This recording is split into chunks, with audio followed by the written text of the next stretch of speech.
Bom, boa noite a todos, a todas. Prazer muito grande estar aqui. Ah, Apesar dos percalços, a gente está no tempo ainda, né? Estava previsto para começar às 8, então acabou dando certinho. Eu primeiro queria começar pedindo perdão pela minha voz. Tá muito ruim. Eu não sei nem como o Jeremiah está me entendendo, porque minha voz tá acabando, assim. Então eu peço perdão para vocês, tá? Vou tentar falar assim com alguma força até para poder todo mundo poder ouvir.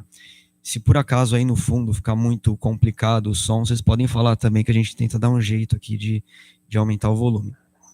Uh, Bom, queria, em nome do Jeremiah, em meu nome também agradecer a muita gente que fez o convite, tornou possível o evento. Primeiramente, a Unesp, sempre um prazer muito grande estar aqui na Unesp, né?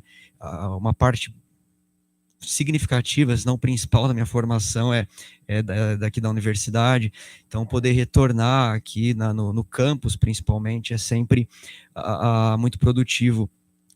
Queria agradecer também ao departamento, né, que na figura do professor Genaro Fonseca, que foi quem realmente conseguiu, né, toda a operacionalização desse evento.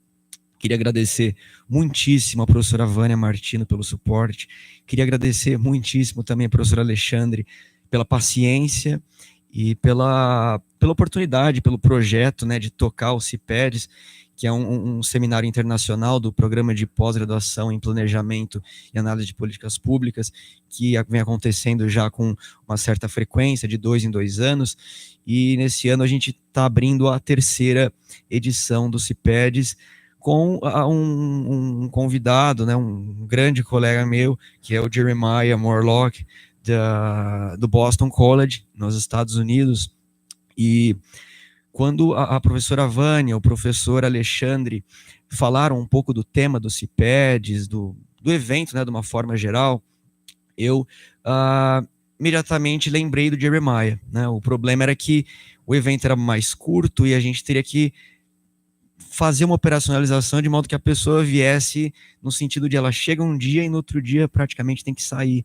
Então, essa proximidade com o Jeremiah e a gentileza mesmo dele de se deslocar mais de 10 horas de avião para estar aqui e depois voltar, porque foi uma coisa um pouco bem corrida, né, e ele acabou cancelando uma série de compromissos nos Estados Unidos, inclusive vai voltar correndo lá em função de alguns desses compromissos.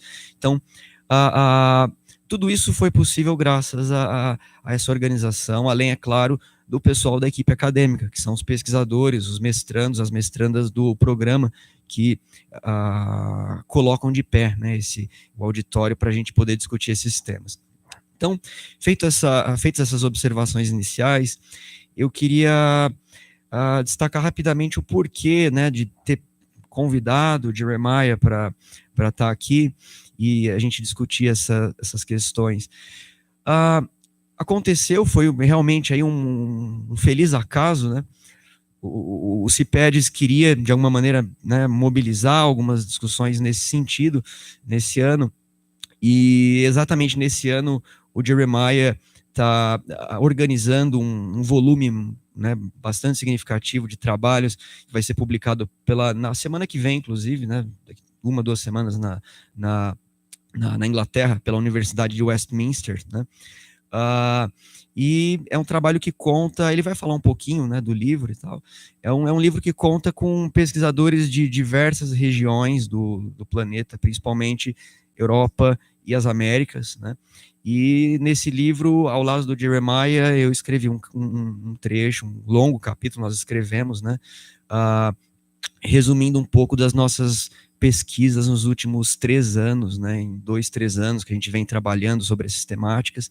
É uma discussão com um caráter um pouco mais teórico, talvez, né, e de alguma maneira essa discussão está materializada nessa publicação, que vai sair nas próximas semanas, na semana que vem, na próxima, pela editora da Universidade de Westminster, na Inglaterra, e é justamente para falar um pouco dessa publicação que a gente pensou em montar esse evento, certo?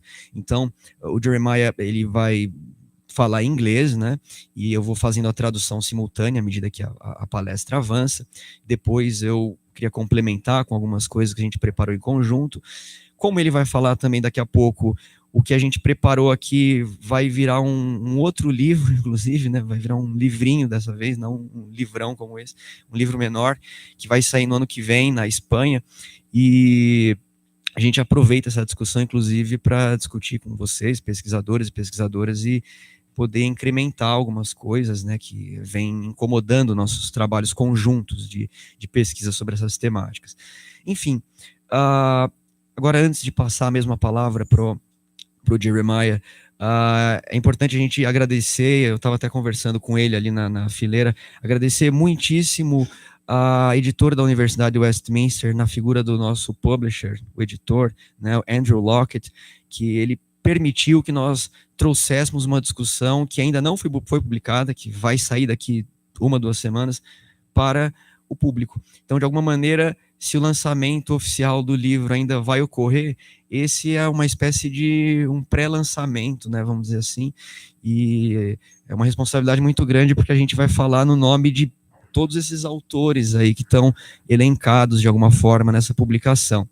Então, feitas essas ressalvas iniciais, né, esse enquadramento inicial da questão, eu queria agradecer muito a presença do Jeremiah Morlock, sociólogo do Boston College, e passo a palavra para ele, para que ele comece a conferência. Muito obrigado.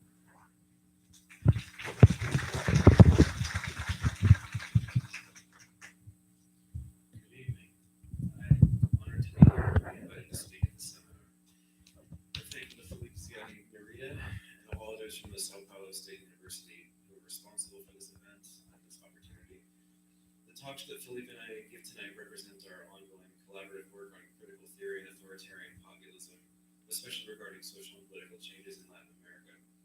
A few pieces of the following lectures are taken directly from sections that Philippe and I wrote from the book I edited called Critical Theory and Authoritarian Populism, published by the University of Westminster Press, whose image you see projected behind us. And some developments of this lecture might come out in Spain as a short book next year.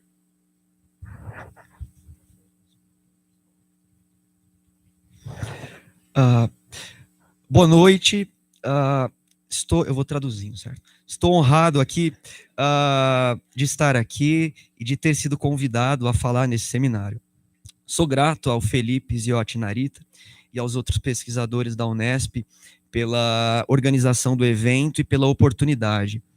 As falas que eu e o Felipe faremos essa noite representam um projeto colaborativo a 4 mãos sobre teoria crítica e populismo autoritário, sobre teoria crítica e populismo autoritário, publicado pela editora da Universidade de Westminster, né, em um livro editado por mim, intitulado Teoria Crítica e Populismo Autoritário, cuja imagem vocês podem ver na projeção logo atrás de nós. E alguns desenvolvimentos das nossas falas de hoje devem ser publicados na Espanha, no começo do ano que vem, em 2019, portanto, como um pequeno livro.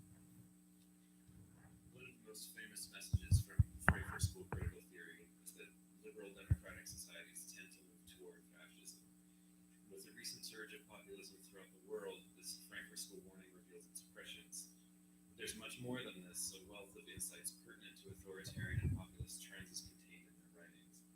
In the book Critical Theory and Authoritarian Populism, with leading American and European scholars applying insights from the early Frankfurt School to present-day authoritarian populism, including the Trump phenomenon and related developments across the globe.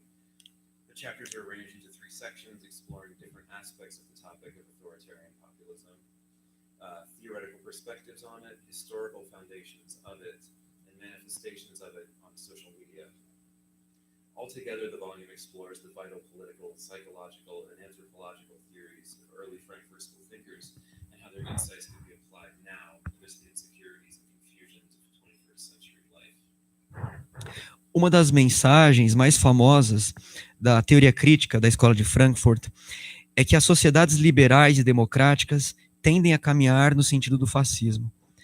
Com a recente ressurgência do populismo pelo mundo, esse alerta da Escola de Frankfurt revela toda a sua presciência. Mas há muito mais do que isso.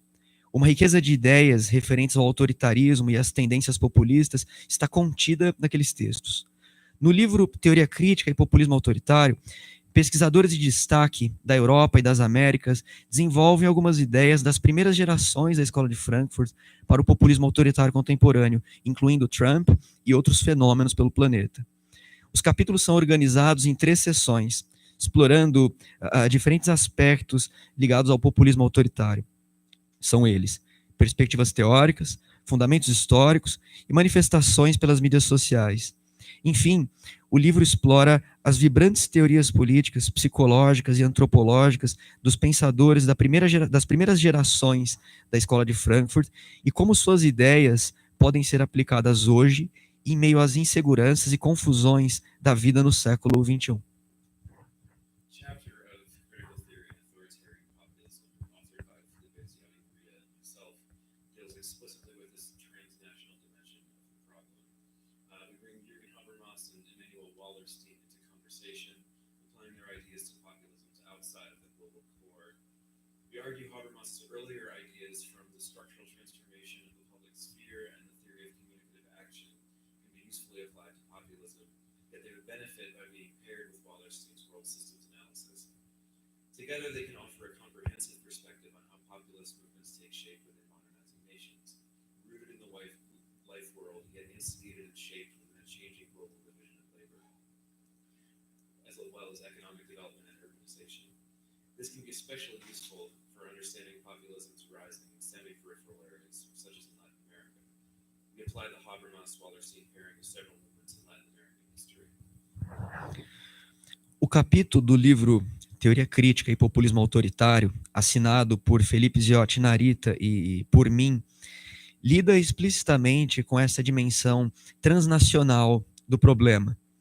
Nós estabelecemos diálogos entre Jürgen Habermas e Emmanuel Wallerstein, aplicando suas ideias aos populismos fora dos grandes centros globais.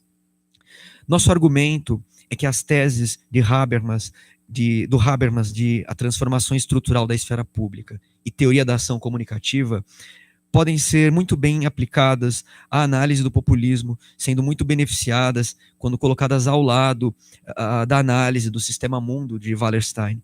Juntos, os dois autores oferecem uma perspectiva de como os movimentos populistas ganham forma em processos de modernização. Ancorados no mundo da vida, ainda que instigados pelas mudanças na divisão do trabalho, do desenvolvimento econômico e na urbanização. Isso pode ser especialmente útil para o entendimento da ascensão dos populismos em regiões semiperiféricas, como na América Latina. Nós aplicamos as ideias de Habermas e Wallerstein a diversos movimentos da história latino-americana. The term authoritarian populism was coined by Stuart Hall in his discussions of Thatcherism in Britain in the late 1970s.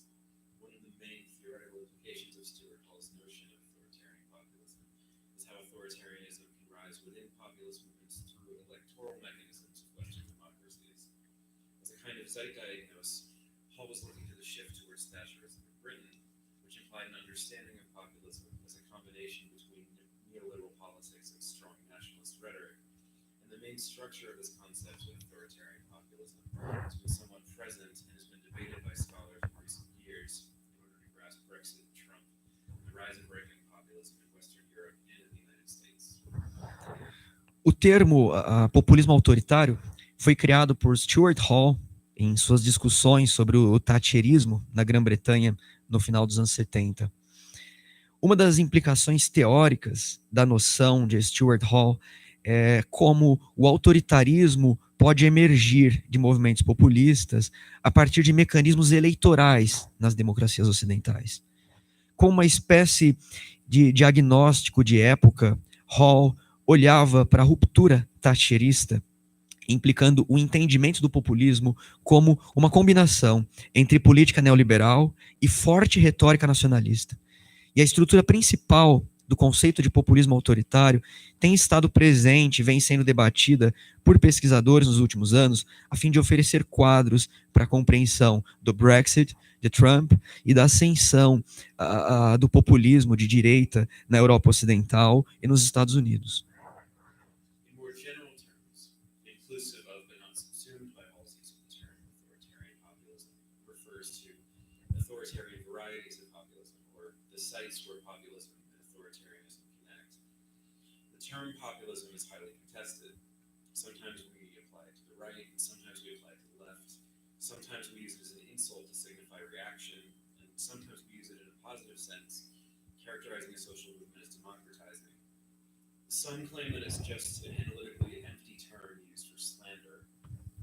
Surely it is used in this way at times, and so many politically charged words are often used in this way.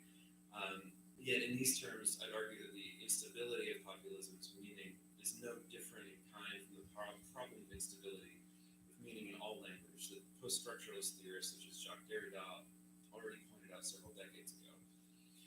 And the irresponsible use of the term in ideological rhetoric to disparage the opposing views is a problem of the lack of conceptual integrity in instances of use of the term, not an analytical a priori problem in the term itself. And despite the varieties of uses to which the term is put, it's currently a very important and perhaps indispensable concept as it points to tendencies that are making themselves felt throughout many parts of the world in this historical moment. And hence to outline its contours cogently using informative social theory is an important piece of being able to understand what connects these various seemingly disparate movements we see today. In what follows, I will offer a theoretical outline of populism that draws significantly on the critical theory of the early Frankfurt School, but is not limited to stay within it. Em termos mais gerais, partindo do uso de Stuart Hall em relação ao termo populismo, o termo populismo autoritário faz referência a variações autoritárias do populismo ou a lugares onde populismo e autoritarismo encontram-se conectados. Hoje, o termo populismo é sempre muito contestado. Às vezes o aplicamos à direita, às vezes à esquerda. Às vezes significa um tipo de insulto, cujo significado é sempre uma reação, e às vezes é utilizado em sentido positivo, caracterizando movimentos sociais como processos democratizantes. Alguns pesquisadores afirmam que o populismo é um conceito analiticamente vazio, utilizado para difamação. Sem dúvida, o conceito algumas vezes é usado também dessa maneira, bem como muitas outras palavras carregadas de entonação política. Contudo, eu argumentaria que a instabilidade do significado do populismo não é tão diferente do problema da instabilidade do significado de toda linguagem, tal como já apontado por teóricos pós-estruturalistas como Jacques Derrida há algumas décadas, e o uso irresponsável do termo na retórica ideológica a fim de difamar a oposição é sinal da falta de integridade conceitual, mas não um problema analítico a priori do termo em si. Apesar da variedade de usos do termo populismo, trata-se de um conceito muito importante, quiçá indispensável, já que ele indica tendências que estão agitando e transformando muitas partes do mundo e nosso momento histórico. Então, delinear seus contornos, utilizando de maneira consistente a teoria social, é algo importante para que possamos entender e conectar os movimentos difusos hoje presentes. Aqui, destacarei uma base teórica para o populismo a partir da teoria crítica das primeiras gerações da Escola de Frankfurt, mas certamente não ficarei limitado a esse esquema. So I will begin at the broadest level of definition. Populism is opposition of a group identified as the people to a group identified as the elites. I'll come back to this and upset it in a few minutes, but for now let's leave it here and first fill out some of populism's various causes and dimensions. Vou começar com o nível mais amplo da definição do populismo. Populismo é a oposição de um grupo identificado como o povo em relação ao grupo identificado como as elites. Voltarei a esse ponto em alguns minutos. Agora, deixarei essa questão aberta para indicar as diversas causas e dimensões do populismo. Generally speaking, populist movements are at least partially a response to the enormous impacts of rapid social change. Eric Fromm's classic work Escape from Freedom speaks to this issue from a very psychoanalytic angle, combining insights from Karl Marx and Sigmund Freud. Fromm identifies social character as the connecting link between material and ideological dimensions of society. In Marxian terms, the economic base and ideological superstructure. It's the character traits common to a social milieu molded by their objective conditions of life, in Marxian terms, their class and mode of production. Social character stabilizes the social structure. An unstable situation arises from when rapid economic change and the accompanying social dislocation force the social character out of alignment with the social structure. De maneira geral, movimentos populistas são, ao menos parcialmente, uma resposta a impactos anômicos decorrentes de rápidas transformações sociais. O clássico trabalho de Erich Fromm, O Medo à Liberdade, tradução em português, né, discute o problema a partir de um ângulo psicanalítico, combinando ideias de Karl Marx e Sigmund Freud. Fromm identifica o caráter social como a conexão entre as dimensões materiais e ideológicas da sociedade. Em termos marxistas, a base econômica e a superestrutura ideológica. Trata-se dos traços de caráter típicos de um meio social e moldados por condições objetivas de vida. Em termos marxistas, a classe e o modo de produção. O caráter social estabiliza a estrutura social. Uma situação instável ocorre, para Fromm, quando mudanças econômicas aceleradas e o consequente deslocamento social forçam o caráter social a um descompasso com a estrutura social. Fromm explains the beginning in early childhood. We emerge from being enveloped by our primary human bonds, moving toward autonomy in adulthood. This is a movement of liberation, but also of anxiety. Every step toward independence, of freedom from primary bonds, carries with it a loss of security, and places new demands of responsibility on us for being the authors of our own actions, with less guidance and support. Freedom thus brings alienation, feelings of aloneness and insignificance, which can become unbearable. Fromm explica que, começando na infância, nós surgimos como seres envolvidos por nossos laços familiares primários, caminhando rumo à autonomia na idade adulta. Esse é um movimento de libertação, mas também de ansiedade. Todo passo para a independência, de liberdade a partir dos laços primários, carrega consigo uma perda de segurança e coloca diante de nós novas demandas e responsabilidades como autores de nossas próprias ações, contando com menos tutela e apoio. A liberdade, então, traz alienação, sentimentos de solidão e insignificância, então, que podem se tornar insuportáveis. The psychological individuation process, the liberating but alienating and frightening emergence from primary bonds, is echoed on a sociological scale with the emergence of modern capitalism. Hence, individuation is now more anxiety-provoking than under feudalism. In feudal society, individuals were much more immersed in their communities. Capitalism thrust the individual into a competitive and alienated society. O processo de individualização psicológica, a libertação, que é também a alienação e o desenvolvimento assustador a partir dos laços familiares primários, ecoa em uma escala sociológica com a emergência do capitalismo moderno. Aqui, a individualização provoca mais ansiedade do que sob o feudalismo. Na sociedade feudal, os indivíduos estavam muito mais imersos em suas comunidades. O capitalismo lança o indivíduo em uma sociedade competitiva e alienada. Fromm argues modern capitalism engenders alienation in multiple ways, from other people, from nature, and from ourselves. Capitalism primes us to be disconnected and self-serving through orientations toward hoarding, exploiting, and selling our personality packages, as he calls them. These various orientations are unfulfilling because we have basic existential needs, of which relatedness rather than alienation is key. But typically, our self-alienation prevents us from really understanding and confronting this. Our suppressed existential needs press for realization and are quite adept at finding unhealthy outlets, such as neurotic or sadomasochistic behavior. We feel this squelching and contorting of our basic natures, though, whether we're conscious of it or not. And exploiting others or successfully advertising our personas do not solve the abyss of alienation that continues to gnaw at us.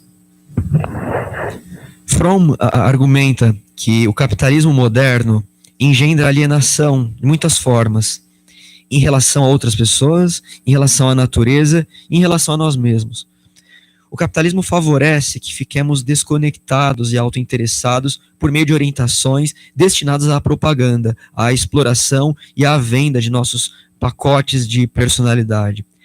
Essas orientações são insuficientes, pois temos necessidades existenciais básicas em relação às quais a empatia é mais importante do que a alienação. Mas a autoalienação nos previne de realmente entendermos e confrontarmos isso. Nossas necessidades existenciais suprimidas pressionam por realização e tem muita tendência a encontrar meios não saudáveis de realização, tal como comportamentos neuróticos ou sadomasoquistas. Sentimos essas torções em nossa natureza mais fundamental, quer estejamos conscientes disso ou não. Explorar os outros ou fazer a promoção de nossas próprias personalidades não resolve o abismo da alienação que persiste em nos incomodar.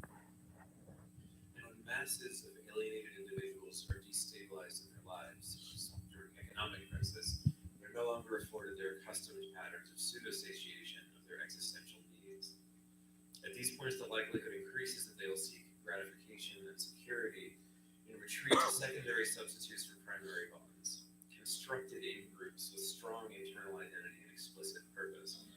Social movements that pit thus identified in-groups against constructed out-groups gain a lot of psychological momentum from this dynamic. Hence the temptation to align with some people and marginalize or scapegoat other people.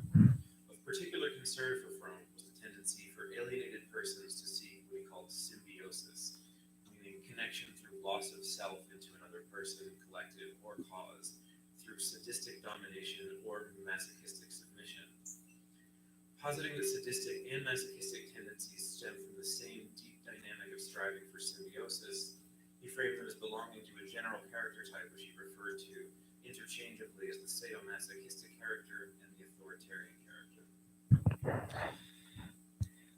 Quando massas de indivíduos alienados são desestabilizados de suas vidas, tal como durante uma crise econômica, esses indivíduos não conseguem mais atingir padrões de pseudo-satisfação de suas necessidades existenciais.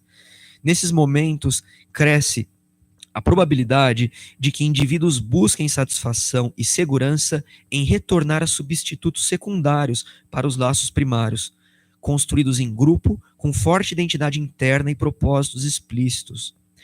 Os movimentos sociais, então identificados como movimentos em grupo, contra os processos construídos fora do grupo, então, ganham um momento psicológico a partir dessa dinâmica.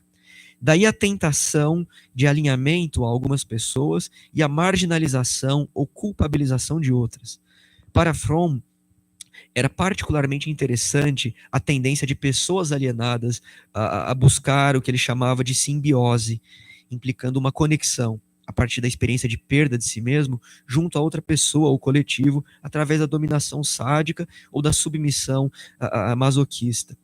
Posicionando as tendências sádicas e masoquistas a partir da mesma dinâmica da simbiose, Fromm entende aquelas tendências como pertencentes a um tipo de caráter geral por ele indicado, de maneira intercambiável, como caráter sadomasoquista e caráter autoritário.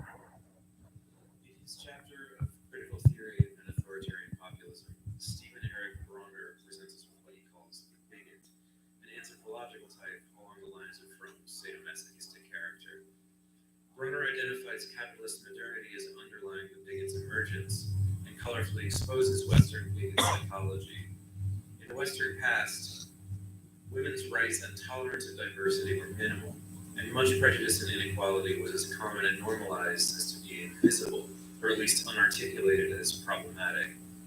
Modernity destroys that cozy ignorance, and the benefits of hierarchy are stripped from the privileged, who are consequently not as privileged as they would like, not as privileged as was afforded their perceived ilk historically.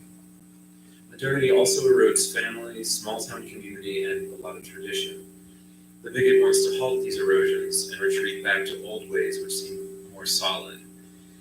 Out of this angst grows intolerance for social change and for others who have different ways of life. Em seu capítulo para o volume Teoria Crítica e Populismo Autoritário, Stephen Eric Brunner apresenta o que ele chama de o intolerante, um tipo antropológico desenvolvido paralelamente ao caráter sadomasoquista de Fromm.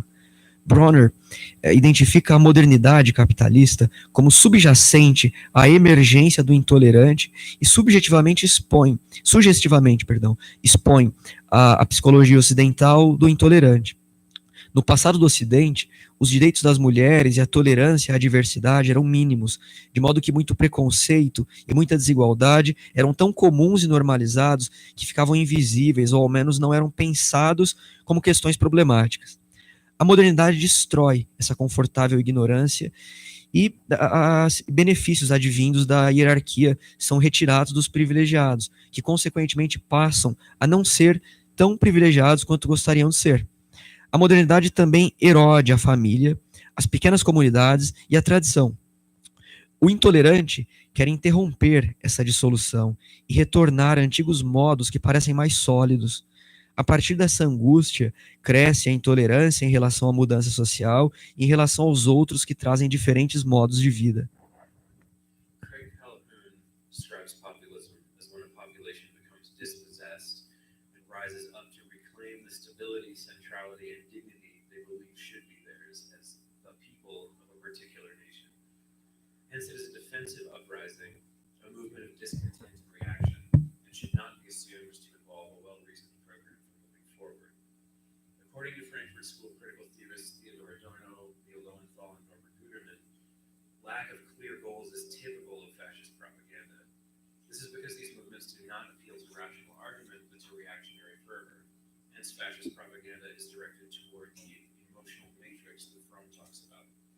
Effective fascist orators stir up resentments and harness them. Simplicity and repetition are staple elements that serve their purposes. Lars Rensman's chapter of Critical Theory and Authoritarian Populism provides a concise but deep explanation of these issues. Craig Calhoun descreve o populismo como o momento quando uma população torna-se despossuída e então se ergue em busca de estabilidade, centralidade e dignidade atribuídas a essa população como o povo de uma nação particular. Então, esse é um levante defensivo, um movimento de descontentamento e reação, e não precisa envolver um programa muito bem esquematizado para seguir adiante. Conforme os teóricos frankfurtianos Theodor Adorno, Leo Lowenthal e Norbert Guterman, a falta de objetivos claros é típico da propaganda fascista. Isso porque esses movimentos não recorrem a um argumento racional, mas a um fervor reacionário. A propaganda fascista é dirigida à matriz emocional de que fala Fromm. Os oradores fascistas mais eficazes fazem surgir o ressentimento, agrupando-os. A simplicidade e a repetição são os elementos principais que servem a esse propósito. O capítulo de Lars Rensman, para o volume Teoria Crítica e Populismo Autoritário, oferece uma explicação concisa, porém densa, sobre essas questões. Benjamin Arditi argues that populism is a mode of representation in contemporary media-enhanced politics, to the extent that populist leaders are conceived as a crossover between acting for others, authorization, and the strong role of imaginary identifications and symbolic imagery.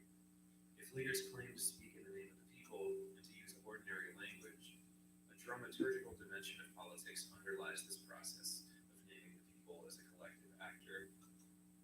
Populism thus implies the performative reference of the people, that is, the theatricality of populist politics, and its appeal to social mobilization, polarize the public sphere.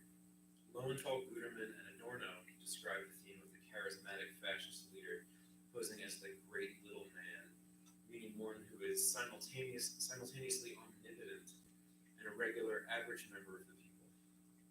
This facilitates complex projections, combining protection under the revered leader and identification with the person of the leader. Benjamin Arditi argumenta que o populismo é um modo de representação na política contemporânea permeada pelas mídias, na medida em que os líderes populistas são entendidos como a fronteira entre um agir pelos outros, a autorização para tanto e o forte papel de identificações imaginárias e imagens simbólicas.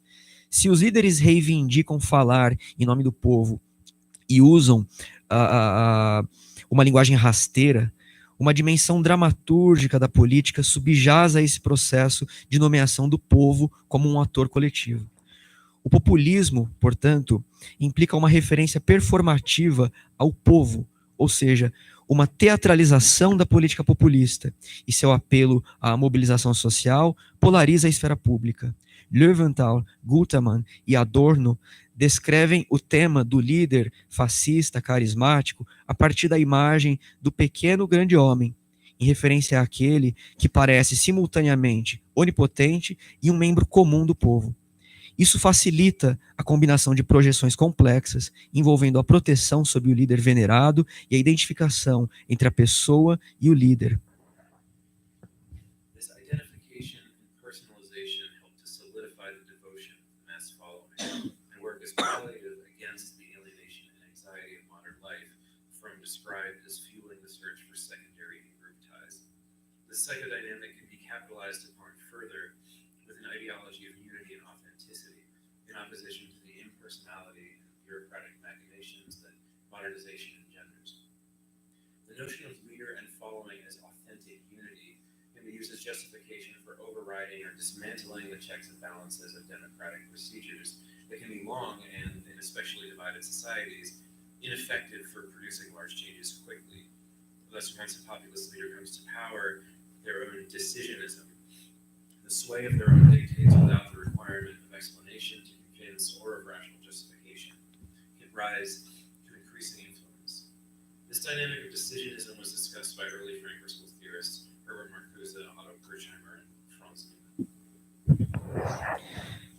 A identificação e a personalização ajudam a consolidar a devoção das massas seguidoras e funcionam como paliativos contra a alienação e a ansiedade da vida moderna descrita por Fromm como a busca por laços secundários intragrupais. Essa psicodinâmica pode ser reforçada em seguida pela ideologia da unidade e autenticidade, em oposição à impessoalidade e às maquinações burocráticas engendradas pela modernização.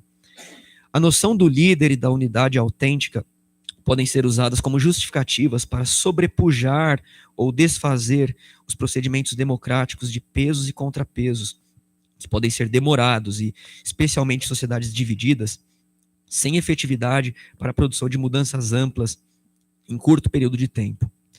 Então, uma vez que um líder populista chega ao poder, o próprio decisionismo, quer dizer, a influência de seus próprios anseios, sem a necessária explicação para convencimento ou justificativa racional, pode se desenvolver com a influência crescente. Essa dinâmica de decisionismo foi discutida pelos teóricos das primeiras gerações da Escola de Frankfurt, como Herbert Marcuse, Otto Kirchheimer e Franz Neumann. One final element which can dovetail with what I've just been discussing is the revolt against rationality. Critical theorist Walter Benjamin and Marcuse pointed to the anti-rationalist vitalism within Nazi ideology and aesthetics, that a romantic vision of heroism fueled the movement, just as the great little man can appeal to the emotional matrix of an alienated and sadomasochistic population. An ideology against modern rationality can encourage a political existentialism, whereby rational argument is avoided to ascribe alienated and inauthentic qualities. And this political existentialism further supports the decisionism of the charismatic leader. Um elemento final que pode ser adicionado ao que eu acabei de discutir é a revolta contra a racionalidade. Nomes da teoria crítica, como Walter Benjamin e Marcuse, apontam para o vitalismo antirracionalista inerente à ideologia e à estética nazistas, como uma visão romântica de um heroísmo que alimenta todo esse movimento. Exatamente como o pequeno grande homem pode apelar à matriz emocional de uma população alienada e sadomasoquista, uma ideologia contra a racionalidade moderna pode encorajar uma forma de existencialismo político por meio da qual o argumento racional é obliterado em função de suas características alienadas e inautênticas. Julia Kristeva's theory of abjection includes an analysis of fascist anti-rationalism that can shed light on the crass, not just everyday concepts and vocabulary, but also transgressive and vulgar qualities of some present-day authoritarian populist oration. Kristeva uses the writings of early 20th century French novelist Louis Ferdinand Céline, an ardent anti-Semite and supporter of Hitler, to illustrate the abject. In doing so, she explicitly draws connections between Céline's writing style, abjection, fascism, and anti-Semitism. Kristeva believes Céline's writings illustrate the abject because his style confronts the reader on a guttural level with thoughts and images that are generally other and uncomfortable, such as extended graphic descriptions of vomiting. Kristeva's claim that Céline is bombarding the reader with the abject specifically, forcing readers out of their comfort zones, forcing them to meditate on things they try to avoid, thereby reminding them of what he portrays as the beastliness and suffering at the heart of human reality. We're not actually so above all these grotesque animalistic things. The encounter with the abject that Céline forces upon the reader is characteristically profane. And Kristeva posits that the encounter with the profane is a rage against the symbolic, a kind of transgressive experience of liberation from the stultifications of modern life. Accompanying this nihilism is the attempt to substitute another law for the constraining and frustrating symbolic one, a law that would be absolute, full, and reassuring. A teoria de Júlia Kristeva sobre a abjeção inclui uma análise do antirracionalismo fascista que pode ajudar a entender a fala rude de muitos populistas autoritários contemporâneos. Não se trata apenas de um vocabulário do cotidiano, mas de algo transgressor e até vulgar. Kristeva utiliza os textos do escritor francês Louis-Ferdinand Céline, do começo do século XX, um agente antissemita e apoiador de Hitler, para ilustrar a abjeção. Fazendo isso, ela explicitamente indica conexões entre o estilo de escrita de Céline, a abjeção, o fascismo e o antissemitismo. Kristeva acredita que os escritos de Céline ilustram a abjeção porque seu estilo confronta o leitor em um nível gutural, com pensamentos e imagens que são geralmente desconfortáveis, tais como descrições detalhistas e longas sobre o vômito. Kristeva afirma que Céline bombardeia o leitor com a abjeção, especialmente forçando seus leitores a sair da zona de conforto e levando-os a meditar sobre as coisas que eles tentam evitar, lembrando-os de que a realidade narrada é a bestialidade e o sofrimento no coração da realidade humana, ou seja, lembrando-os de que não estamos acima do grotesco e da animalidade. O encontro com a abjeção, forçado por Céline, é algo profano, e Kristeva situa esse encontro com o profano como uma revolta contra o simbólico, ou seja, uma espécie de experiência transgressora de libertação a partir do nivelamento da vida moderna. Paralelamente a esse niilismo, há uma tentativa de substituir a frustrante lei do simbólico por outra lei, a lei que seria absoluta, plena e confortável. Dialectic of Enlightenment. Max Horkheimer and Adorno also discuss how reaction against modernity is tempted toward fascism, as fascist mythologies alienated, anxious, and demoralized people. Devotion to demagogues, the imagination of an organic ethnic community with superiority and unity, narratives about reclaiming a lost golden age, the rightful ascension to global rule, and so on, may all offer cognitive palliatives. Zygmunt Bauman frames the common nostalgic populist trope as reaching back toward an allegedly better, shinier past, as central to the neo-tribalism and visions of retrotopia trending across the globe at present, reactions against the precariousness and uncertainty of life in the liquid modern age. No livro Dialética do Esclarecimento, Max Horkheimer e Adorno também discutem como a reação contra a modernidade tende ao fascismo, já que as mitologias fascistas rondam os alienados, ansiosos e desmoralizados. A devoção a demagogos, a imaginação da organicidade, da superioridade étnica e da unidade, narrativas sobre uma época de ouro perdida e a reivindicação por direito ao domínio global podem oferecer paliativos cognitivos. Zygmunt Bauman desenha o nostálgico lugar comum populista de um retorno a um passado pretensamente melhor como elemento central do neotribalismo e da retrotopia que estão presentes em diversas regiões do planeta, indicando reações contra a precariedade e a incerteza da vida na época da modernidade líquida. Not all populism is retrotopic, and much less should all varieties of populism be obfuscated as inherently authoritarian or fascist. Sometimes ideals that animate populist fervor are both egalitarian and liberating. Sometimes they're baldly and unapologetically ethnocentric and oppressive, and sometimes they fall somewhere in between. Being under the umbrella of defined populism does not in of itself predetermine a social movement to any particular outcome.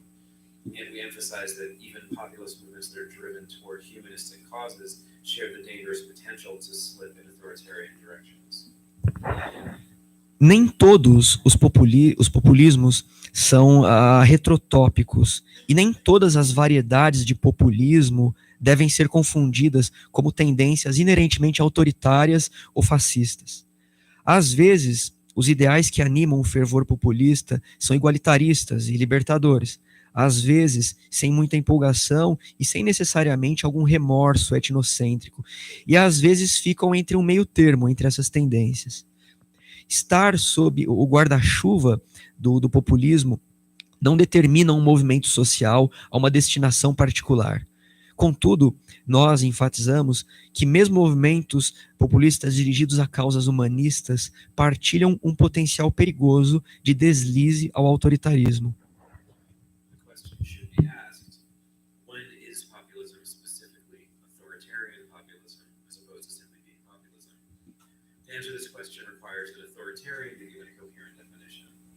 The definition we'll use here, which we consider to be broadly equivalent with Hall's employment of the term, is the following. To be authoritarian is to use coercion, which can be legal, physical, psychological, and so on, to eliminate or otherwise subdue difference. In other words, to be authoritarian is to seek homogenization by force. Using this definition, it's clear that the label authoritarian is somewhat up to interpretation, marking a judgment along a continuum. How much force is authoritarian? However, we may consider a social movement to be authoritarian if it supports the increased use of coercion to encounter social difference. A questão que deve ser colocada é quando o populismo é especificamente um tipo de populismo autoritário, como tipo oposto a outros populismos. Para responder a essa questão, precisamos de uma definição coerente de autoritarismo. A definição que usamos, que é equivalente ao emprego feito por Stuart Hall do termo, é que ser autoritário significa utilizar coerção, que pode ser legal, física, psicológica, etc., a fim de eliminar a diferença. Em outras palavras, ser autoritário é buscar a homogeneização pela força. Usando essa definição, fica claro que o rótulo autoritário é algo dependente de interpretação, por exemplo, para entender qual a força do autoritarismo. No entanto, nós devemos considerar que um movimento social é autoritário se ele apoia o crescente uso de coerção para confrontar a diferença social. In the sense that authoritarian and populist revolt both involve the use of force, they're two sides of the same coin. Both express militancy and will to power on the part of a portion of the population against another portion of the population. Both aim to realize their goals against the will of their opposition, hence to control difference, most to achieve hegemony, at least to quiet differing opinions and oust their contending persons from monopolizing the reins of power. We might distinguish militancy as an authoritarian by the defense of already existent power, whether perceived to be under threat or recently eroded. This would mean the militant action of a majority against encroaching minorities, or of a minority against a threatening majority. However, a minority can only have such already existent power in a formal sense, holding political office and commanding social, including military resources. The majority might have power in the aforementioned formal sense, but also might have power just by virtue of being the majority, having a dominating cultural legacy in a given region, and so on. Já que o autoritarismo e a revolta populista implicam o uso da força, ambos os conceitos, populismo e autoritarismo, são dois lados da mesma moeda. Ambos expressam militância e vontade de poder por parte de uma porção da população contra outra porção da mesma população. Ambos tentam realizar seus objetivos contra a vontade dos opositores, controlando a diferença pela construção da hegemonia, com tentativas de silenciamento das opiniões divergentes, expulsando as oposições do monopólio do poder. Precisamos distinguir a militância como autoritária por meio da defesa das existentes formas de poder percebidas sob ameaça, ou mesmo que tenham sido recentemente implodidas. Isso produz uma ação militante de uma maioria contra as minorias invasoras, ou de uma minoria contra as ameaças da maioria. No entanto, Uma minoria pode apenas ter o poder já existente em um sentido formal, ocupando posições políticas e comandando recursos militares e sociais. Uma maioria deve ter o poder no sentido formal, mas deve ter poder apenas pelo fato de ser maioria, possuindo um legado cultural dominante em uma região, etc. In light of the foregoing, the main difference between authoritarianism and non-authoritarian revolt is, in the latter, the militant agency is an oppressed group looking to overturn hitherto dominant power, whereas in the former, the militant agency is already in power and looks to maintain, solidify, or extend that power. However, the force of revolution is at least prone to moving in an authoritarian direction, and herein lies the implicit danger, but not predetermination, of populist movements to have authoritarian slips. As in Max Weber's diagnosis of the inevitable ossification and perversion of charismatic authority upon its triumph, so revolution from below is inherently prone to transform into revolution from above once the revolutionaries gain the reins of control. And even if overt force is not required, the war remains, if in latent form, politics, perhaps being really, as Michel Foucault put it, war by other means. It's imaginable that even the cruelest dictators may narrate themselves as acting for the common good, just as the genocide of subpopulations may be enacted on the grounds of aiming to protect the larger society. À luz do que foi dito, a grande diferença entre autoritarismo e as expressões não autoritárias de revolta é que, no último caso, a ação militante é um grupo oprimido, buscando derrubar o poder dominante, ao passo que, no primeiro caso, a ação militante já está no poder e busca mantê-lo, consolidá-lo ou expandi-lo. Contudo, a força de uma revolução tende a caminhar rumo ao autoritarismo, e aí reside um perigo implícito, mas não que seja algo pré-determinado, dos movimentos populistas no sentido de deslizes autoritários. Conforme o diagnóstico de Max Weber sobre a inevitável ossificação e perversão da autoridade carismática em seu triunfo, a revolução vinda de baixo tende a se transformar em uma revolução vinda de cima, com a tomada do poder. E mesmo que o uso aberto da força não seja requerido, a guerra permanece em forma latente, tornando-se o que o Michel Foucault chamou de a guerra por outros meios. Podemos imaginar que o mais cruel dos ditadores possa construir uma narrativa de si como agindo pelo bem comum, assim como o genocídio de subpopulações pode ser narrado sob a tentativa de proteger a sociedade. Calhoun maintains populism per se is not a right-wing or left-wing phenomenon. Jan Werner Müller offers a comprehensive typological divide between left and right variants of populism. Left-wing populism involves the revolt of the people against the elite. Right-wing populism involves the revolt of the people against the elite and an underclass or scapegoat population. The people viewing the elite and underclass scapegoat as in association. When the cleavage is along class lines, left populism will be a movement of the lower classes, whereas right populism will be a movement of the middle classes. Calhoun afirma que o populismo não é um fenômeno exclusivamente de direita ou de esquerda. Jan Werner Müller oferece uma divisão tipológica entre as variantes de esquerda e direita do populismo. O populismo de esquerda envolve uma revolta do povo contra a elite.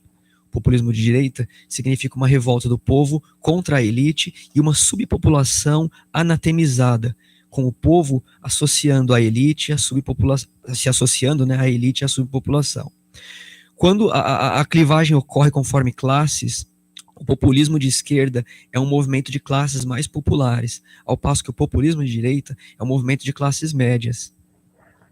We would add to this that authoritarianism per se is not a left-wing or right-wing phenomenon.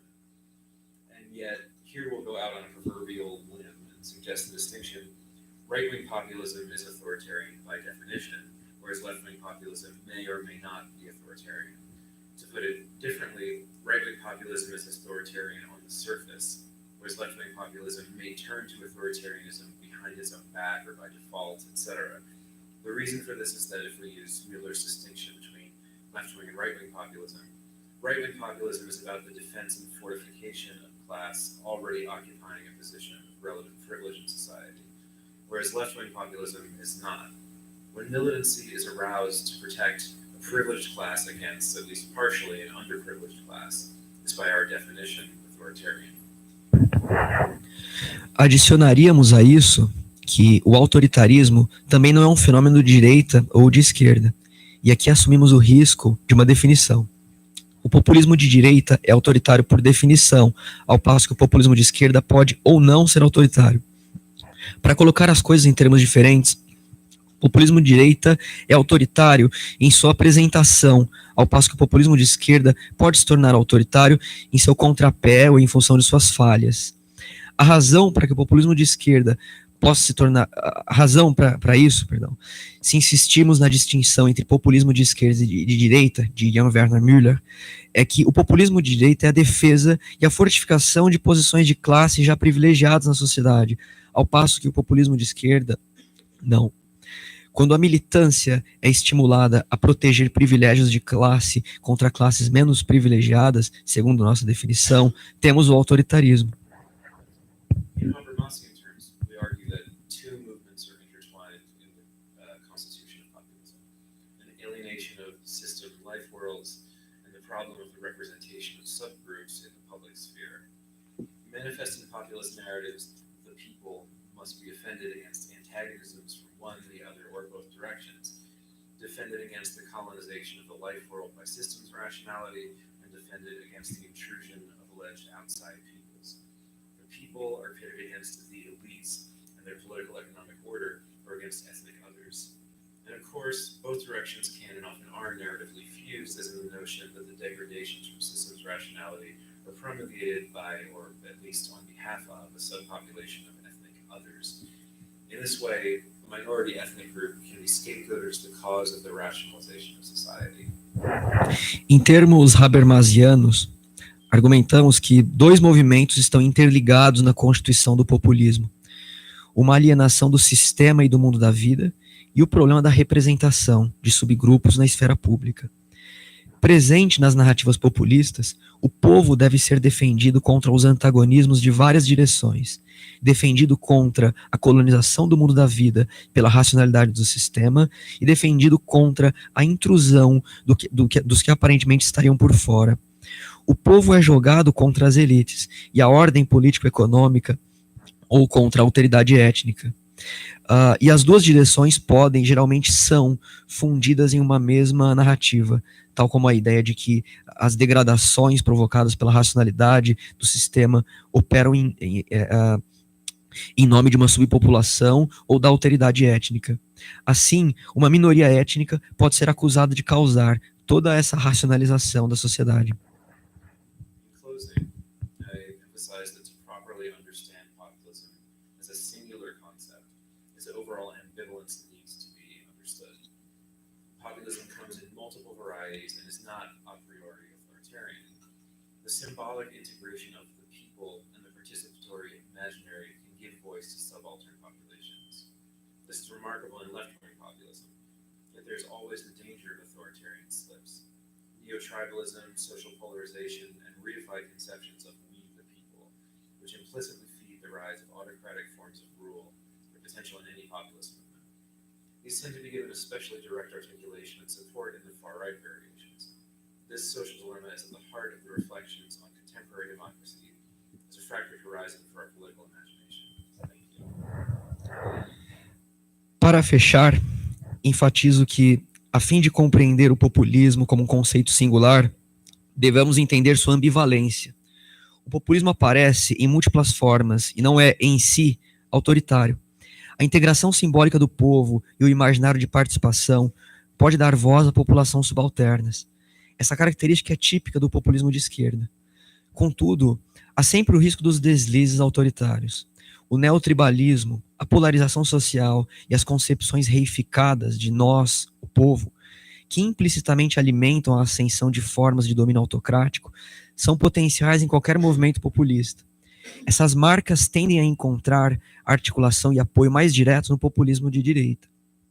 Esse dilema social está no centro das reflexões sobre as democracias contemporâneas como um horizonte fraturado de nossa imaginação política. Obrigado.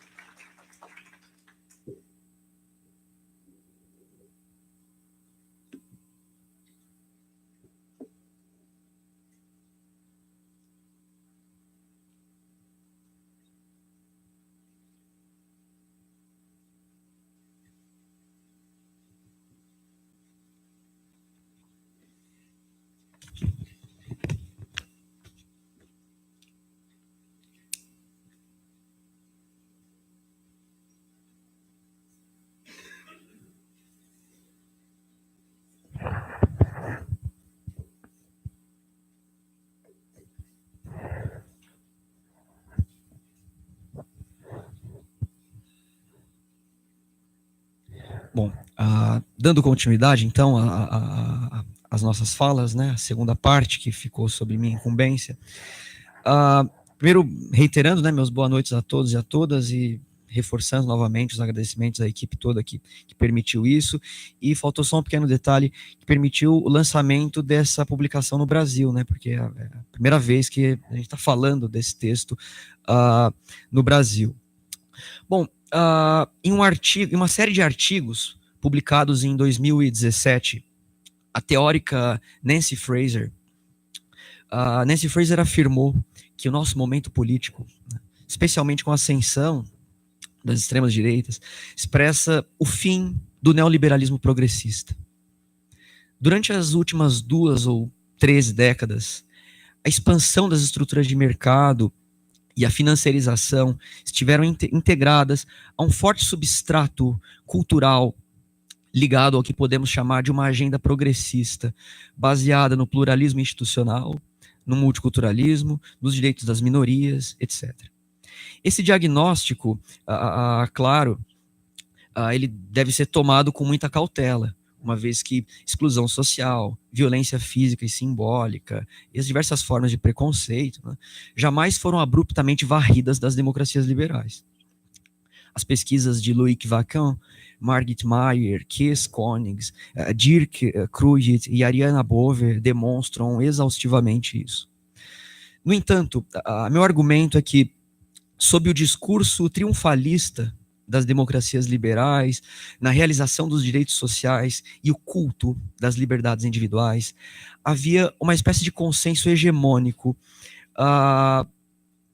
referentes à necessidade de inclusão social junto a toda essa atmosfera do cosmopolitismo liberal. Atmosfera essa que parece justamente derreter com a emergência de um momento político insólito, identificado por muitos teóricos e muitos autores como uma onda populista.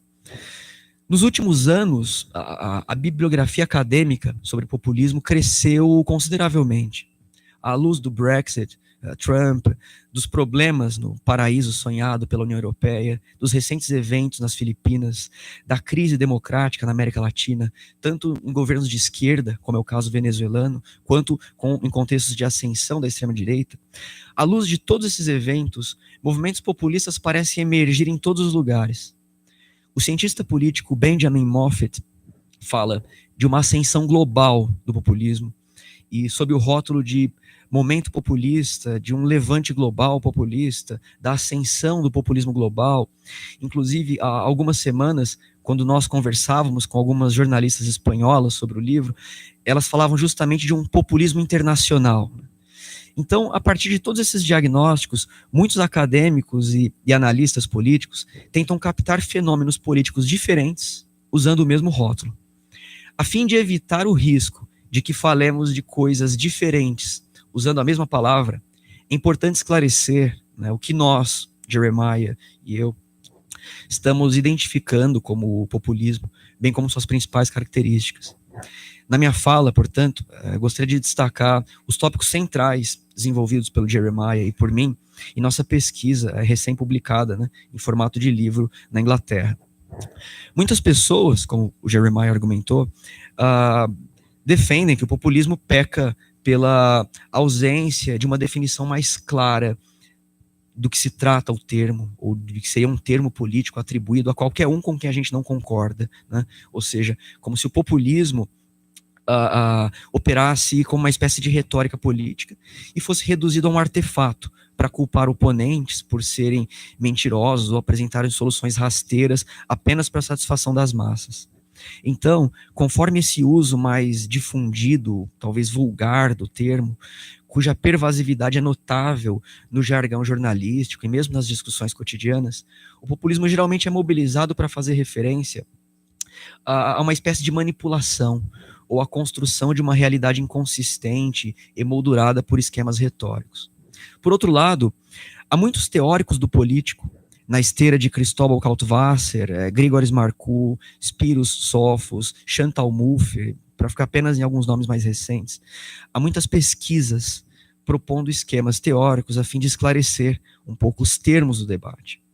Há alguns anos, quando o Jeremiah me disse que havia conseguido um contrato com a editora da Universidade de Westminster, e nós então começamos a escrever, né, efetivamente a pesquisa, nós estávamos interessados em discutir teoria social à luz dos impasses contemporâneos. Então, do Brexit a Trump, das ameaças à democracia liberal na América Latina em suas diversas formas, até as cercas construídas pelo Fidesz na Hungria, da erosão da representação política até a formação de novas formas de imaginação política ancoradas em narrativas sobre o povo, nós tentamos captar estruturas subjacentes a essas transformações. Não estamos apenas diante de transformações políticas, mas estamos lidando com rearranjos sociais. Esse é o argumento central da nossa pesquisa. E isso é crucial para esclarecer o que a gente chama de populismo, ou seja, não é apenas um fenômeno político, mas é um processo sociocultural muito mais amplo. Em termos habermasianos, e alargando a questão, o populismo não fica restrito à lógica do sistema, à la Habermas. Ele também se desenvolve a partir do mundo da vida, do Lebenswelt, do Habermas. Né? Isso significa que o populismo se desenvolve em uma esfera que deve ser analisada segundo sua própria gramática e sem qualquer pretensão de redução analítica, conforme expressões do campo do sistema ou exclusivamente da política institucionalizada. Esse é justamente o mundo que parece se materializar diante dos nossos olhos após o quase crash de 2008, dos problemas socioeconômicos nas periferias do capitalismo a partir de 2012 e 2013. O populismo e os desafios das democracias liberais emergem da própria crise de legitimação das democracias contemporâneas. Cas Mudde, um dos grandes estudiosos do tema, afirma que esse fenômeno produz uma moralidade particular, opondo o povo contra a elite, por meio de dois conteúdos sociais antagônicos. De um lado, a vontade pura, coletiva, selada pelo líder, contra a forma corrupta encastelada nas elites. O que Cas Mudde chama de moralidade, nós, Jeremiah e eu, chamamos de subjetividade. Em outras palavras, conforme indica o teórico Francisco Paniza, o populismo emerge de uma crise de representação, mas produz um novo espaço político, fundamentado em novas formas de representação, dando voz a setores excluídos e produzindo novas narrativas sobre o povo. Em um artigo publicado em julho de 2002 por nós dois, né, no Jornal da USP, em parceria com o Estado de São Paulo, chamamos isso de dialética do populismo, né? Chamamos esse movimento de a crise de representação e a construção de novas subjetividades de uma dialética do populismo. Quer dizer, os movimentos populistas indicam reações contra o establishment sociopolítico, mas esses movimentos também produzem mecanismos de engajamento na esfera pública. Não é apenas um movimento reativo, portanto, né? Habermas, por exemplo, identifica a esfera pública como uma força democratizante nas sociedades modernas. Para ele, a estrutura ideológica dos jornais, a estrutura dialógica, dos jornais, das mídias e nos espaços públicos, implicam uma espécie de um pressuposto normativo referente à democracia e à estabilidade social. E o pressuposto normativo fundamental da teoria habermasiana seria o ideal do debate racional entre cidadãos, né, do debate razoável entre cidadãos. Deslizes autoritários e formas de coerção, no entanto, funcionam como pressões culturais contra o pluralismo da esfera pública. Muitos aspectos podem ser mencionados como problemas complementares a essa questão. Gênero, desigualdade social, questões étnicas, etc. E há muita literatura já feita sobre isso. Por exemplo, eu lembro aqui dos textos da Carol Pateman. Né? Em relação ao nosso problema, a saber, a relação entre populismo e autoritarismo, né? Vale destacar que há uma dinâmica histórica subjacente e que pode conferir uma espécie de materialidade a esse ângulo inicial, teórico, que a gente vem tentando desenhar. A urbanização desempenha um papel importante na mesma teoria social de Habermas. A vida urbana favorece a expansão dos públicos e permite que novas tecnologias de comunicação e de poder ganhem espaço. A esfera pública torna a sociedade mais suscetível a mobilizações de massa, no caso de contextos de exclusão, como a falta de representação política para aqueles que querem alguma voz na esfera pública. Então, rápidos giros modernizadores, usando aqui a expressão do sociólogo José Maurício Domingues, da Universidade do Estado do Rio de Janeiro, rápidos giros modernizadores implicam novas formas de integração e exclusão, com a difusão de imaginários e narrativas sobre o povo. Em outras palavras, pressões culturais na esfera pública podem lançar as estruturas comunicativas do mundo da vida em uma espécie de propensão autoritária, engajada com novas formas de coerção contra a diferença. Esse processo de ampliação dessas transformações sociais, né? Esses processos podem ser analisados à luz do próprio capitalismo global. E, nesse sentido, a teoria do sistema mundo, do Immanuel Wallerstein, indica pistas importantes para essa questão. Perdão. O aparato macro-sociológico presente na obra de Wallerstein é articulado em dois eixos centrais. Primeiro, uma posição estrutural dos elementos em um sistema integrado por nações, regiões, etc.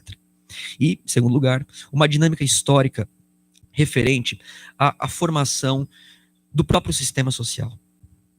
Juntos, esses dois polos formam o dinamismo estrutural do sistema mundo. O sistema mundo moderno, portanto, para o Wallerstein, é o sistema mundo capitalista, ou seja, a estruturação do capital e do valor são centrais no entendimento das transformações sociais e dos giros modernizadores das sociedades contemporâneas. Deixa eu tomar água que minha garganta está quase pedindo para parar.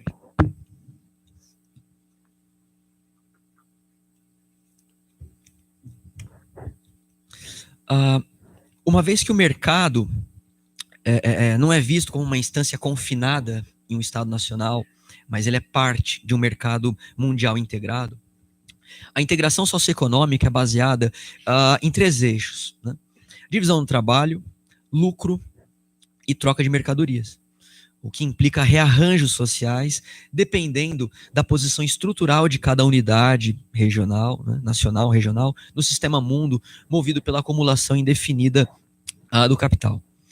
É aí que países e regiões são hierarquicamente e funcionalmente divididos e organizados em centros, semi-periferias e periferias. A dinâmica material desse background teórico do Immanuel Wallerstein produz transformações históricas com a alteração daqueles três eixos mencionados no início, resultando na reorientação que tem impactos na posição estrutural de cada unidade no sistema. Junto a esse dinamismo estrutural, movimentos populistas ganham forma conforme a expansão das transformações materiais e as condições de urbanização e comunicação, ou seja, condições de massificação, decorrem dos próprios giros modernizadores transnacionais, da própria dinâmica da modernização. Muito já foi escrito, por exemplo, sobre os casos latino-americanos a esse respeito. Como José Álvarez Junco afirma, como prática política dirigida para a mobilização de afetos coletivos e engajamento no imaginário público, coordenando afeições por meio da forte presença de símbolos e do reordenamento da esfera pública diante da separação do mundo da vida e da alienação das pessoas comuns em relação ao campo decisório da política institucional, a lógica habermasiana do sistema e do mundo da vida comporta uma espécie de disjunção, de separação fundamental. Quer dizer, é como se as estruturas do sistema, da política institucionalizada, não correspondessem às pressões demandadas pelo mundo da vida nos contextos de transformação estrutural indicados pela teoria do sistema mundo de Wallerstein. Então, nesse sentido, os esforços de mobilização populista e a produção de polarizações dizem respeito não apenas à política institucionalizada, mas a identidades que carregam narrativas próprias do tecido social. A nação, a etnia e as dicotomias sociais, elite, povo, insiders, outsiders, establishment, anti-establishment, etc., têm um papel importante nesse sentido. Os movimentos populistas, sem dúvida, variam conforme sua capacidade de mobilização de massa, funcionando como uma espécie de contrapeso, no sentido apontado pelo teórico Kenneth Robert, em relação à elite e ao establishment. Nessa dinâmica, como argumenta a Giorgos Katsanbekis, assumindo a formação de um sujeito coletivo, a ideia do povo pode carregar diferentes significados dependendo da forma da incorporação desse povo no campo político. E aqui começa a ambivalência do populismo em contextos democráticos. Ao passo que esses movimentos buscam legitimação por meio da hegemonia ideológica, a ideia fundamental é tentar unificar os descontentamentos pela imposição de uma narrativa coletiva, coesa, suficientemente coesa, né, capaz de justificar a ideia do bota abaixo, quer dizer, da derrubada institucional. Né? Conforme as pesquisas na América Latina, de Bernardo Sorge e Danilo Martuchelli, se os movimentos populistas tendem a se fortalecer junto à crise de representação no sistema, junto à crise de confiança nos sistemas representativos, o populismo cria condições para um tipo de representação que distende a política até os limites dos quadros procedimentais das democracias. A partir desse breve sumário, desse esquema mais geral, eu vou sintetizar 6 pontos bem diretos do nosso trabalho teórico, certo? E aí já encaminhando, né, a conferência para o seu quase desfecho. Primeiro ponto, sobre a dominação do mundo da vida, como o Jeremiah falou há pouco, né, na esteira do processo de racionalização do desenvolvimento capitalista e à luz da possibilidade da ação comunicativa, quer dizer, a produção de consenso, né? Então, sobre essa perspectiva de dominação do mundo da vida, Jürgen Habermas enfatiza o afastamento histórico entre esse mundo da vida, e aqui destacando, né, o que o Habermas entende pelo mundo da vida é basicamente a rede de experiências pessoais e elementos comuns da cultura, construindo significados, identidades, estruturas de interpretação da dinâmica social, valores intersubjetivos. Quer dizer, o mundo da vida seria um espaço mais aberto do campo de socialização, né, numa sociedade democrática. Então, segundo Habermas, o afastamento histórico entre as estruturas básicas do mundo da vida, da socialização e o sistema, e aqui enfatizando, né, o que a gente poderia entender por sistema nessa linha habermasiana, seriam os imperativos mais abstratos do mercado, da política institucional e, sobretudo, dos procedimentos formais das democracias liberais, né? Então, nessa separação, e aí a gente avança sobre uma tese fundamental do Jürgen Habermas, né? O sistema tenta capturar o mundo da vida. E aqui a gente segue de perto a famosa tese habermasiana da colonização do mundo da vida, né? Da tentativa da lógica institucional do sistema captar o espaço mais puro da socialização. De modo que, nessa tentativa de captura, a lógica do sistema tenta subsumir, sob seus próprios termos, algo que tem uma lógica própria, que é o mundo da vida, de maneira que a resistência a essa colonização pode ser incorporada em diferentes formas de antagonismo. Então, à luz desse cenário, Craig Calhoun, num esforço teórico mais amplo de justamente tentar desfazer, né, essa ontologia dualista que o Habermas acaba montando entre sistema de um lado e o mundo da vida de outro, né, o Calhoun destaca justamente a diferença, que a diferença entre ambos, ou seja, entre sistema e mundo da vida, residiria no caráter alienado e reificado das experiências sociais no capitalismo tardio.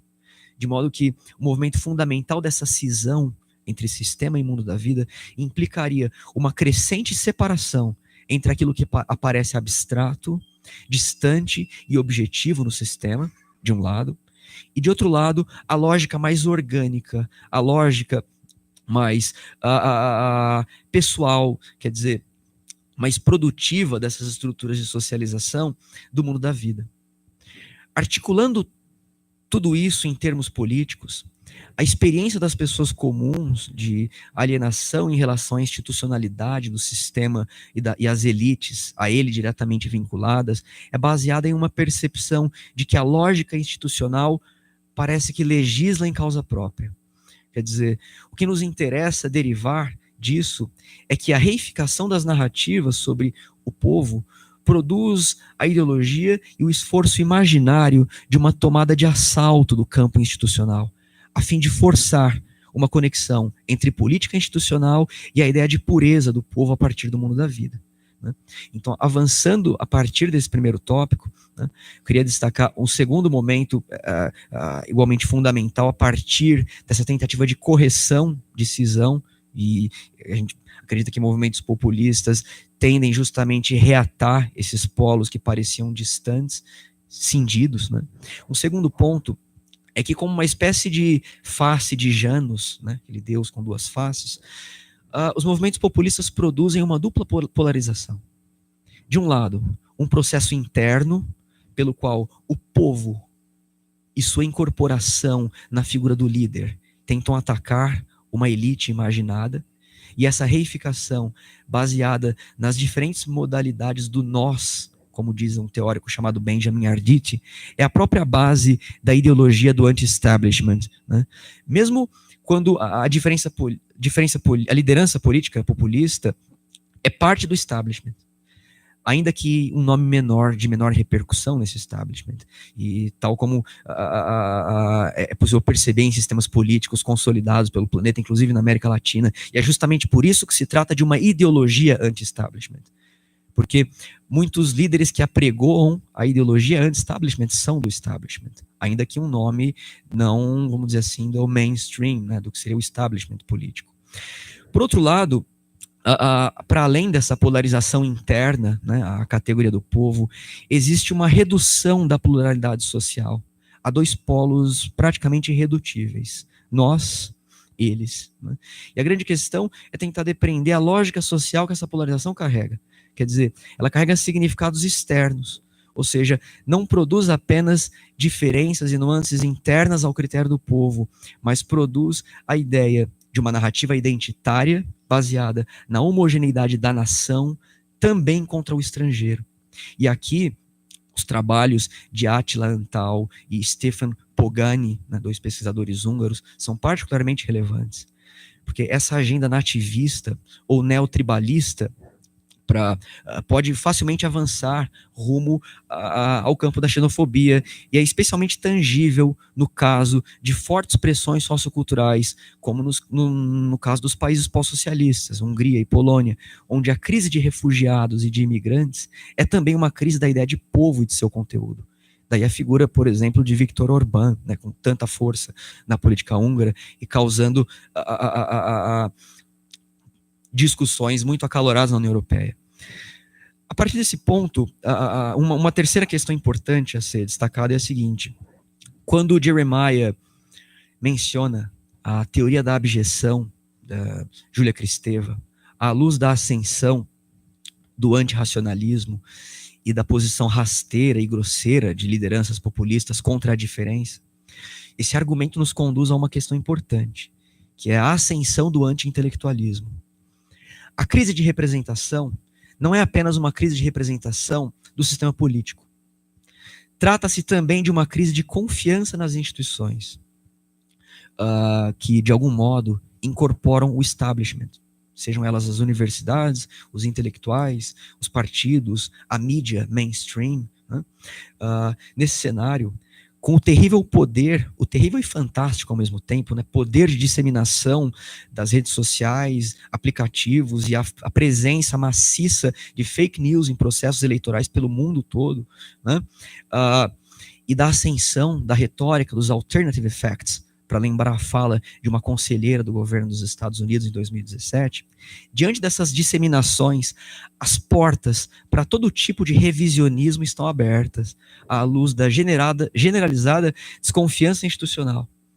A atmosfera anti-intelectualista, sem dúvida, tem raízes muito profundas, não só na desconfiança institucional que abala toda a institucionalidade sistêmica das democracias liberais, mas tem raízes, no caso, né, na própria formação da expansão das estruturas de mercado, e aqui eu recomendo vivamente um artigo escrito pelo Jeremiah Morlock, publicado em uma revista da Universidade Federal do Triângulo Mineiro, chamado Caderno Simeac, em que ele discute justamente como a ascensão do anti-intelectualismo está profundamente associada com a expansão da lógica mercantil de mercado sobre, por exemplo, instituições de ensino, que é um dos temas de pesquisa, né, inclusive no Boston College.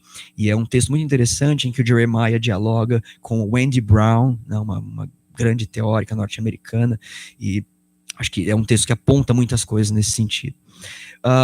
Mas vejam, o anti-intelectualismo, né, além de todas as questões que eu tentei passar aqui, ele é também expressão de tendências autoritárias, na medida em que implica não apenas a desconfiança, mas um ataque às elites culturais, entendidas como espécie de instâncias oligárquicas, feudais ou corporativistas. Isso, no limite, produz um tipo bastante difuso, a gente diria talvez de censura, que emerge dos novos discursos de legitimação do verdadeiro povo e suas verdades impostas contra os privilegiados pelo mainstream institucional e também contra o politicamente correto. Na esteira desse conflito cultural, o passado histórico é especialmente vulnerável a imaginários mitologizados de ordem e moralidade, e a própria agenda progressista de direitos sociais passa a andar sob uma espécie de fio de navalha, a todo momento correndo o risco de deslizar. O historiador e cientista político francês Pierre Rosanvallon tem razão quando afirma que o populismo, como uma questão discursiva, produz uma espécie de imaginário participatório nas democracias liberais. Mas devemos adicionar que isso só ocorre na medida em que os movimentos populistas conseguem nomear atores coletivos. Quer dizer, esse processo lida com os conteúdos mais salientes dos antagonismos entre nós e eles, e o povo contra a elite corrupta e o seu establishment. O populismo aqui reforça uma espécie de apelo à unidade social por meio da construção de uma homogeneização forçada. Isso não deixa de ser uma tentativa de simplificar e de erradicar a diferença por meio de mecanismos de poder e formas de governo e administração total da população. A mobilização de afetos é politizada, uma vez que o populismo penetra e radicaliza o mundo da vida nos pontos mais elementares da socialização, como uma espécie de micropolítica, bem no sentido que Gilles Deleuze e Félix Guattari pensaram, né, no fim dos anos 70 e começo dos anos 70. Então, nesse contexto, novas estruturas comunicativas do mundo da vida podem justamente reforçar e difundir, né, os antagonismos sociais.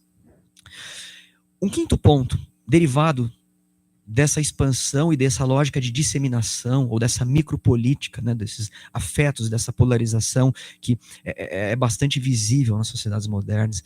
Inclusive, nessa semana nós tivemos as midterms nos Estados Unidos, né, que são as eleições de meio de mandato para o que seria a Câmara deles, o Senado e tal, e a divisão, a gente estava até conversando sobre isso, a divisão do país é uma coisa assustadora, né? Coisa que, talvez inédita na história recente até dos Estados Unidos.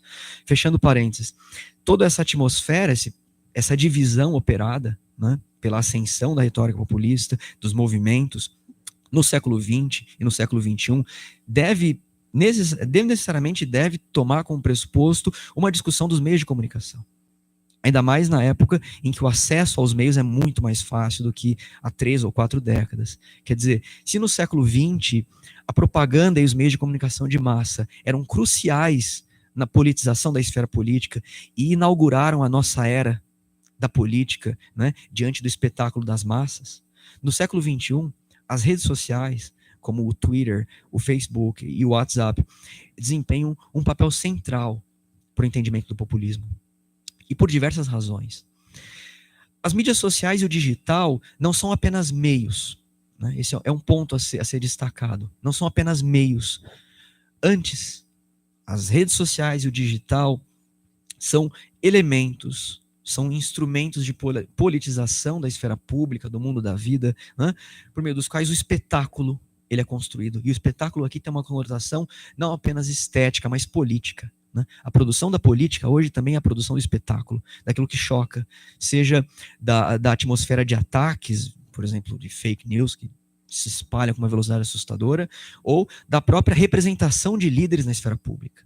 Né, e circulam tanto nas redes sociais mais visíveis quanto no submundo do WhatsApp, coisas que não têm tanto controle assim. E é interessante porque dois sociólogos muito competentes, que inclusive estão no nosso livro, né, estão publicando um texto lá, que é o Douglas Kellner, norte-americano, e o Christian Fuchs, que é um austríaco e trabalha na Universidade de Westminster. Eles vêm estudando as expressões das novas formas de demagogia e de autoritarismo, justamente a partir das iluminações das novas redes sociais. Então, quer dizer, essas mídias vinculam relações sociais, não apenas meios. Quer dizer, elas produzem relações sociais muito específicas. Ou seja, produzindo relações sociais, elas também elaboram novas formas de coação pública por meio da exposição da elite corrupta, do establishment, diante da pura vontade do povo e suas sanções, que hoje não são dadas apenas na praça pública, mas são dadas pelo digital, pelo Twitter, pelo Facebook, etc. Quer dizer, as sanções derivam justamente desse pressuposto social básico, dessas novas relações que são construídas, de modo que a promoção dessa imagem carismática, comum, muitas vezes até igualitarista, né, do líder, justamente alimentam uma espécie de devoção quase irracional por meio da promessa, né, de que na personalidade do líder existe a única garantia da unidade e a única garantia de suplantar os antagonismos sociais e tornar a nação grande novamente, certo? Portanto, justamente para encerrar esses tópicos, né, e agora eu encaminho para a nossa sexta consideração, certo? O antagonismo populista, né, todo esse cenário que a gente tentou desenhar um pouco aqui, o antagonismo populista não é necessariamente reduzido a um tipo de ditadura ou a um tipo de regime de lei e ordem. Populismo não necessariamente descamba ou é sinônimo de ditadura ou regimes que simplesmente vão rasgar a Constituição e governar na base da pura vontade de um presidente ou um ressurgimento de um totalitarismo desaparecido e coisas do tipo. Não necessariamente. E por diversas razões. Né? A primeira delas é que justamente em vez dessa associação automática e até simples entre a ascensão dos populismos, sobretudo das suas radicalizações à direita, e qualquer tipo de ditadura já visível, né? Em vez disso, o populismo pode ser a natureza da própria política democrática, na medida em que lida com uma forma de antagonismo que produz o espaço político. E aqui vale lembrar os textos da Chantal Mouffe, talvez vocês tenham acesso, é muito famosa, uma grande teórica belga, né? Chantal Mouffe, e depois um argentino, Ernesto Laclau, né? Que também tem textos que são considerados seminais para essa discussão. Né? Agora, ainda que haja diferenças estruturais em relação às formas mais puras de autoritarismo, ou seja, ainda que haja diferenças estruturais entre populismo e autoritarismo, ainda que nós não possamos fazer essa associação, esse link de maneira imediata, né? O populismo não é imune aos deslizes autoritários. E aqui eu devo confessar que o termo veio muito mais do Jeremiah do que de mim na escrita do livro, né? Porque, basicamente, por deslizes autoritários, nós queremos dizer que há mecanismos difusos de coerção. E coerção no sentido de violência física e simbólica. Esses mecanismos funcionam como imperativos políticos e culturais, pressionando o pluralismo da esfera pública democrática e uma espécie de meio termo, né, de juste milieu, que foi construído a partir das estruturas progressistas do mundo da vida neoliberal nas últimas 3 ou 4 décadas. Martin Bull, um cientista político do consórcio europeu, né, de pesquisa em ciência política, afirma que lideranças populistas e movimentos populistas, né, tendem a querer encurtar e simplificar os procedimentos formais das democracias liberais. E por isso nós falamos de deslizes autoritários e não de um autoritarismo pura e simplesmente. Quer dizer, existem brechas na articulação do sistema social, na mobilização dos autores coletivos, que permitem escapadas que não são propriamente do jogo político democrático, mas não necessariamente descambam para um tipo de regime de lei e ordem ou qualquer tipo de regime de exceção. E é aqui que justamente reside o grande problema para todos os sistemas democráticos contemporâneos, né? Então, agora, para justamente fechar minha fala, também minha voz está no limite já, se os componentes estruturais do nosso esquema conceitual fazem algum sentido, existe um dilema histórico que permanece sem discussão, no qual nós sequer conseguimos tocar ainda. Ou seja, como essa nova forma de cenário social e político emerge? Quer dizer, como esse processo é construído, certo? Nos últimos 4 ou 5 anos, sobretudo, né? Não há resposta fácil para isso. E quando a questão apareceu, inclusive durante as pesquisas, nós decidimos que precisaremos de mais algumas páginas justamente para tentar perceber como essa nova realidade social emerge. Se eu posso arriscar em pouquíssimas palavras, sugeriria, e aí sendo coerente com a nossa linha metodológica desde o começo da pesquisa, né, sugeriria que nós estamos assistindo à emergência de uma nova racionalidade social, não apenas de um novo mundo político, né? Estamos assistindo à emergência de uma nova racionalidade social a partir, curiosamente, das entranhas da própria globalização neoliberal e, quiçá, conduzindo as estruturas da globalização até seus próprios limites. Queria agradecer muitíssimo a paciência de vocês, queria agradecer muitíssimo a presença. A gente fica à disposição para conversar e eu, inclusive, estou muito curioso, né, para ouvir os debates que podem surgir. Novamente agradecer toda a equipe que trabalhou, sei que é um trabalho imenso. Em nome do Jeremiah, de todo mundo que acabou montando o livro, a gente agradece muitíssimo a paciência de vocês. Muito obrigado mesmo.